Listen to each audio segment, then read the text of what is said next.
اور پھر یہ بات بھی ہمارے ذہن میں رہے کہ تربیت ہمیشہ بچپن سے ہوا کرتی ہے، اور اس دھوکے میں ہم نہ آئیں ابھی تو یہ بچہ ہے، اس کو رہنے دیں، چھوڑ دیں،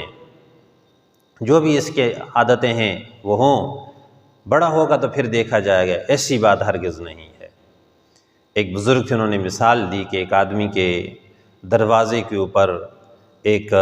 جھاڑی کانٹے والی چھوٹا سا ننھا سا پودا اس کا اگ گیا، تو کسی نے ان سے کہا، کسی نے صاحب مکان سے، کہ بھائی اس کو اکھاڑ کے پھینک دو، بعد میں تمہیں تکلیف دے گا۔ تو اس نے کہا نہیں نہیں نہیں، رہنے دو، یہ چھوٹا سا تو پودا ہے، یہ کانٹا ہے، جھاڑی ہے، یہ کیا مجھے نقصان دے گا۔ لیکن ہوا یہ کہ وہ جو پودا تھا، وہ کانٹا جھاڑی تھی، وہ بڑھتی چلی گئی، اور یہ جو آدمی تھا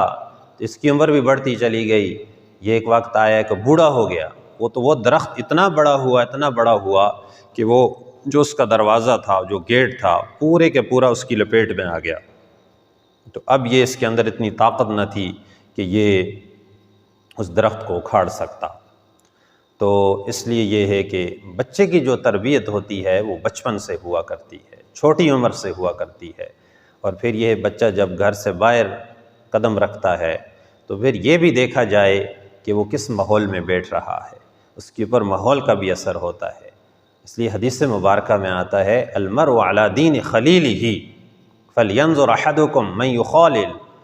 کہ آدمی اپنے دوست کے دین کے اوپر ہوتا ہے، مذہب کے اوپر ہوتا ہے، اس کے طور طریقے کے اوپر ہوتا ہے۔ بس تم میں سے ہر ایک کو دیکھنا چاہیے کہ وہ کس کے ساتھ اٹھک بیٹھک کر رہا ہے، وہ کس کے ساتھ بیٹھ اٹھ رہا ہے، کس کے ساتھ اس کی گیدرنگ ہو رہی ہے۔ اس لیے کہ اگر نیکوں کے ساتھ ہو رہی ہے تو پھر وہ نیک بنے گا، اگر بری مجلس میں بیٹھ رہا ہے تو پھر اس صحبت کا اثر اس کے اوپر آئے گا۔ تو اس لیے اس کا دھیان بھی دینا بہت ضروری ہے۔ تو اللہ کے نبی علیہ السلام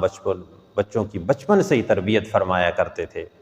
ایک مرتبہ حضرت حسن رضی اللہ تعالیٰ عنہ نے صدقے کی کھجوروں میں سے ایک کھجور اٹھا کے اپنے منہ میں رکھی، اس کو کھانے لگے، تو اللہ کے نبی علیہ السلام نے فوراً فرمایا کخ کخ، کہ اس کو اپنے منہ سے نکال دو، پھینک دو اس کو، کیونکہ بنو ہاشم کے لیے صدقہ کھانا اس کی اجازت نہیں ہے، یہ جائز نہیں ہے۔ عمر بن ابو سلمہ رضی اللہ تعالیٰ عنہ فرماتے ہیں کہ میں اللہ کے نبی علیہ السلام کی کفالت میں تھا، چھوٹے بچے تھے، آپ صلی اللہ علیہ وسلم ان کی کفالت فرما رہے تھے۔ تو فرماتے ہیں کہ ایک دفعہ ایسا ہوا کہ سامنے کھانا رکھا گیا، پلیٹ رکھی گئی، تو میرا ہاتھ اس کے اندر گھوم رہا تھا، ادھر ادھر جا رہا تھا، تو اللہ کے نبی علیہ السلام نے ارشاد فرمایا کہ یا غلام سم اللہ، اے بیٹے، اے لڑکے، اللہ کا نام لو، بسم اللہ پڑھ کے، دعا پڑھ کے کھانا شروع کرو، وکل بیمینک، اپنے دائیں ہاتھ سے کھاؤ، وکل مما یلیک، اور اپنے سامنے سے کھاؤ، پوری پلیٹ کے اندر اپنے ہاتھ کو مت گھماؤ، دانے ہاتھ سے کھاؤ اور سامنے سے کھاؤ۔ تو اللہ کے نبی علیہ السلام نے یہ ان کو ادب سکھایا۔ تو بچپن ہی سے بچے کی تربیت، اور پھر آپ علیہ السلام کا یہ فرمان ہے مرو اولادکم بالصلاۃ، اپنے بچوں کو نماز کا حکم کرو، کو نماز کا حکم دو، وہم ابناء سبع، جب 7 سال کی عمر کو پہنچیں تو نماز کا حکم دو، وضربوہم علیہا، اور پھر ان کی سرزنش کرو اگر وہ نماز نہیں پڑھتے اس وقت، وہم ابناء 10، جب وہ 10 سال کی عمر کو پہنچ جائیں ان کو مارنے کا حکم ہے۔ تو اس لیے اللہ کے نبی علیہ السلام کے یہ فرامین یہ سب بتا رہے ہیں کہ اولاد کی تربیت یہ بہت ضروری ہے، بہت ضروری ہے۔ دیکھیں کہ ہم میں سے ہر آدمی یہ چاہتا ہے کہ اپنی اولاد کے لیے، اس کی آرزو ہوتی ہے کہ میں جب دنیا سے جاؤں تو ان کے لیے ایک اچھا سیٹ اپ چھوڑ کے جاؤں، جائیداد چھوڑ کے جاؤں بہت ساری، اور بزنس چھوڑ کے جاؤں، اور بینک بیلنس چھوڑ کے جاؤں۔ ہر آدمی کی یہ آرزو ہے، لیکن یہ بات ہمیں یاد رکھنی چاہیے کہ اللہ کے نبی علیہ السلام جو دنیا اور آخرت کے بھیدوں سے واقف تھے، اور جو رؤوف الرحیم تھے اپنی امت کے لیے، رحمت للعالمین تھے، انہوں نے یہ ارشاد فرمایا ہے اور مشفقانہ ایک وصیت اور نصیحت کی ہے اپنی امت کو، کہ فرمایا کہ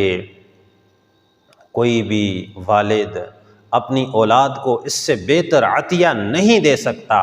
کہ اس کی اچھی تربیت کر دے۔ یعنی